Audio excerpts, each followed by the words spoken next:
Alright, hello, kamusta mga payaman? Welcome dito sa ating YouTube channel. Ako nga pala si Makatang Negosyante, Coach Gilbert, kasalukuyang full-time employee at isang manager sa isang international freight forwarding and logistic company dito sa Manila. Welcome dito sa ating YouTube channel. Kung bago ka pa lamang dito sa ating YouTube channel, make sure na i-like mo na ang video na ito. After mo panoorin at mag-subscribe ka na rin. Dahil dito sa ating YouTube channel, sinishare ko ang aking actual experience, paano ko ginagawa o nagagawa na mapag-generate ng income sa magitan ng internet at maging offline kahit busy ako sa aking regular na trabaho. Bago tayo magsimula, gusto ko magpasalamat sa ating 5,600 subscriber. Maraming salamat sa inyong suporta. At ngayong araw, ang pag-uusapan natin ay kung paano ka makakapag-create ng BPI savings account sa pamamagitan ng iyong GCash app. Para makapag-open ka ng BPI savings account gamit ng iyong GCash account ay kailangan na fully verified na ang iyong GCash account. So, let's start! Sa larangan ko pinasuki ako, nag-alinlangan bawat sulok ng lugar ay aking napagdaanan. Ang pagsulat ng tula ay hindi basta libangan, dapat may kahulugan base sa'yo nararanasan. Di mawawala mapanghusga mga mata, lagi kong iniisip di naman kami iba. Sa panahon kasi ngayon puro lang salita, bigin-bigin na nga kami sa kalaitan ng iba. Patuloy lang kami sa aming mga pangarap, kahit na ang pagrespeto sa amin ay mahilap. Dilaw asul pula puti na kulay na Pinas, hitaya ko man ang buhay ang aking itataas. Para makapag-umpisa tayo, i-open natin yung ating GCash app, okay? And then, click natin yung may baboy na yan, yung GSave Marketplace. And then, yan, lalabas yung My Save App by BPI. I-click natin yung My Save App by BPI, okay? Hintayin natin na mag-loading. And then, ayan, makita natin, start your BPI journey here, okay?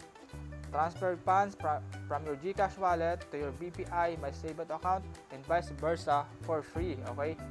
Earn a higher interest rate than a regular savings account. Access your account from thousands of Access Mastercard. Ang requirements, at least 18 years old, Filipino citizen, subject to bank policy for account opening.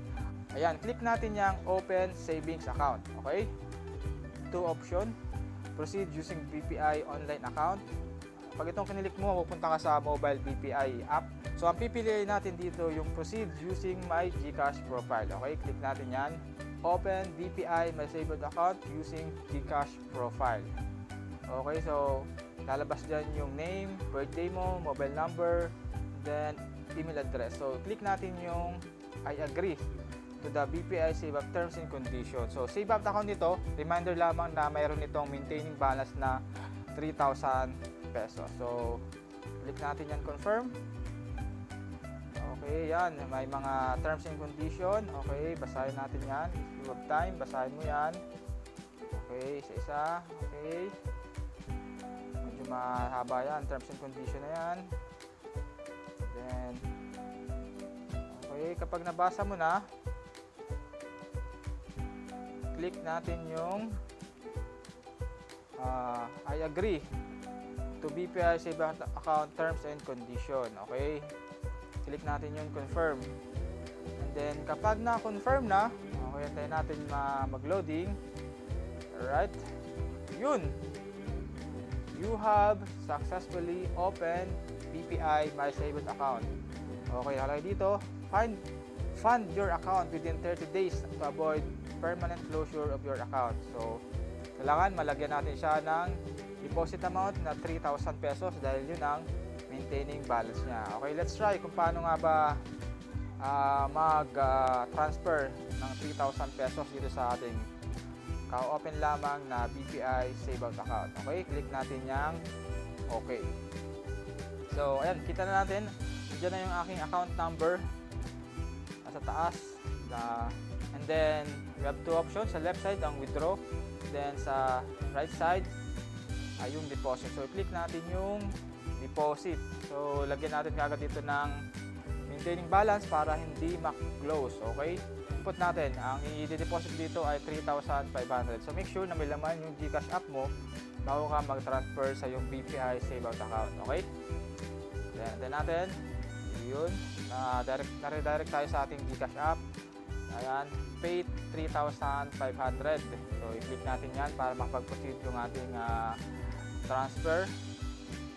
Okay, ayan, successfully sent to BPI My Save Up, yung 3,500 pesos natin. Okay, then balik tayo dito sa ating BPI Save Out account to check kung pumasok ba. Okay, yan, loading pa lang. And then total saving balance, ayun, pumasok na yung ating deposit na 3,500. Ayan, active na yung ating BPI Save Up account. Okay, pwede tayo mag-claim ng ATM card. Punta lang tayo sa any BPI branch to get the BPI debit card. Ang gagawin lang natin ay magbabayad tayo ng 150 pesos para sa ATM card.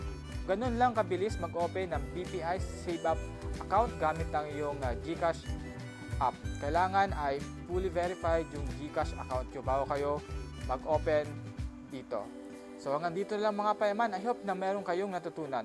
Maraming salamat sa inyong panonood. Keep safe and God bless.